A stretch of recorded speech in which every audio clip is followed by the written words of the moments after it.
Mga taga Samsuri ko akong i-shout out, nganong nagsigira man ta ani og run out. Ang akong Facebook wala pa taon na log out. Dayon ang nilungag sa rice cooker kay nahilaw.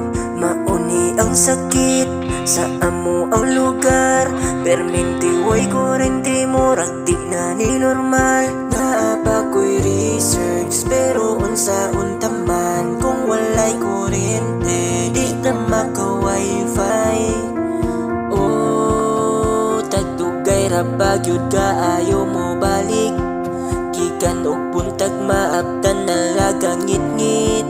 Daghan ang nangareklamo, hilapin na tong sa ML na nga adik. Sa una, kwarta ra mong problema, pero karon ang kurente na apil na. Kay nagsige naman o kawala, unse problema maunay pangutana. Sa una, kwarta ra mong problema, pero karon ang kurente na apil na.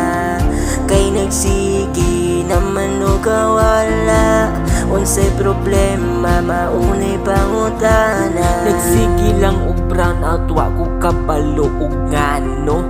Nga init man unta tibuok adlaw way bagyo. Estudyante nga nag-research sigurado nga way grado.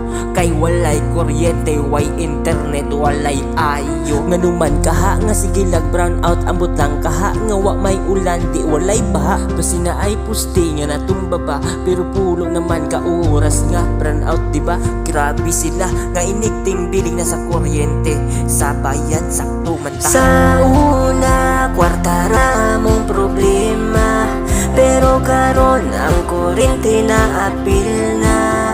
Kay nagsige naman o kawala, unsay problema maunay pangutana. Sa una, kwarta ra mong problema, pero karon ang kurente na apil na. Kay nagsige naman o kawala, unsay problema maunay pangutana.